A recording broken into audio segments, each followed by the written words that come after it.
Hello students, फिर से आप सभी का स्वागत है हमारे क्लास अपॉन में। तो बीएससी फर्स्ट ईयर वाले स्टूडेंट के लिए केमिस्ट्री पर वीडियो लेके हम आ गए हैं। तो ऐसे क्वेश्चन एग्जाम में पूछे गए हैं बहुत ही दिक्कत वाले, इसके आंसर आपको ढूंढने में भी नहीं मिलेंगे, आपको कॉन्सेप्ट समझ के खुद बनाना होगा। तो यहाँ पे देखिए मैंने इसके क्वेश्चंस को सॉल्व किए हैं। तो पहला है आपका पॉली अपवर्जन सिद्धांत से आप क्या समझते हैं, इसको कैसे सिद्ध करेंगे कि एक कक्षक में दो से अधिक इलेक्ट्रॉन नहीं हो सकती। तो इसका आंसर मैंने यहाँ पे बनाया है, मैं आपको समझा देता हूँ कि केवल एक कक्षक में, जैसे कि एस कक्षक का बात करें तो इसमें दो इलेक्ट्रॉन आता है, एक विपरीत यानी कि दोनों क्या होते हैं, अलग अलग चक्रण में होते हैं, ठीक है ना, एक क्लॉकवाइज और एंटी क्लॉकवाइज चक्रण करते हैं, ठीक है, इसलिए दो इलेक्ट्रॉन बसा सकते हैं, इसके अलावा कोई तीसरा चक्रण इस पर नहीं होता है, ठीक है। तो इसी के बारे में है ये, तो मैंने यहाँ पे लिखा हुआ है, नोट कीजिएगा। फिर इसके बाद क्या है, देखिए चौथे मुख्य कक्षक में 32 इलेक्ट्रॉन होते हैं, बताइए। तो यहाँ पे देखिए चौथा मुख्य कक्षक मतलब n बराबर 4, तो L के इसके 4 मान होंगे, 0 1 2 3, ठीक है। तो M के 16 मान हो जाएंगे, कैसे, S P D F चारों कक्षक इस चौथे मुख्य कक्षक में आएगा। तो सब में देखिए दो दो इलेक्ट्रॉन, तो 16 दूनी हो जाएगा 32, तो इसको मैंने एक्सप्लेन कर दिया है, ठीक है। तो देखिए ये आपके क्वेश्चन का आंसर है बी का, ठीक है।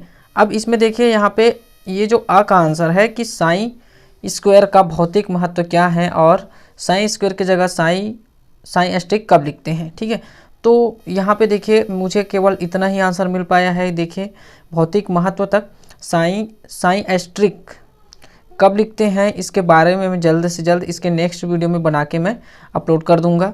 तो यहाँ तक इसके भौतिक महत्व को आप लिखे रहिएगा और 2-3 लाइन या 4-5 लाइन देख के आप छोड़ दीजिएगा। फिर इसके बाद है प्रभावी नाभिकीय आवेश, ठीक है, और आवरणी। तो इसमें देखिए पूरा दिया हुआ है इसके आंसर, इसको नोट कीजिएगा। अब आते हैं यूनिट नंबर 2 पर। तो देखिए यूनिट 2 में आपका क्वेश्चन है त्रिज्यानुपात क्या है, ठीक है। और यहाँ पे धन आयन की त्रिज्या और ऋण आयन की त्रिज्या भी दिया हुआ है, जिसका वैल्यू निकालना है और बताना है कि इस आयनिक क्रिस्टल का समन्वयन संख्या क्या है, ठीक है। तो यहाँ पे देखिए हमने इसको बता दिया है, त्रिज्यानुपात किसी धन आयन और ऋण आयन की त्रिज्या का अनुपात होता है, उसे त्रिज्यानुपात कहते हैं। सूत्र भी बता दिया है, वैल्यू दिया हुआ है जिसे हमने रखा है यहाँ पे, और इसको जब हमने सॉल्व किया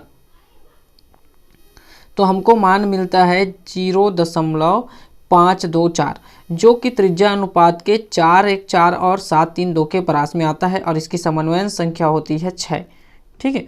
फिर इसके बाद है धातु अधिकता दोष, ठीक है, इसमें आपको F केंद्र के बारे में भी बताना है। तो देखिए धातु अधिकता दोष है, F केंद्र के बारे में भी हमने यहाँ पे बता दिया है। तो कंप्लीट आपको इसे यहाँ तक नोट करना है। फिर इसके बाद है देखिए अगला विलायकन ऊर्जा और उसे प्रभावित करने वाले कारक। तो यहाँ पे देखिए विलायकन ऊर्जा बता दिया गया है। विलायकन ऊर्जा वह ऊर्जा है जो 1 मोल के विलेय के उत्पन्न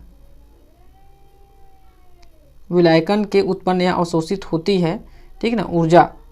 और जब विलायकन ऊर्जा का मान चालक ऊर्जा से अधिक होता है तभी यौगिक विलायक में क्या होता है, घुलता है, ठीक है।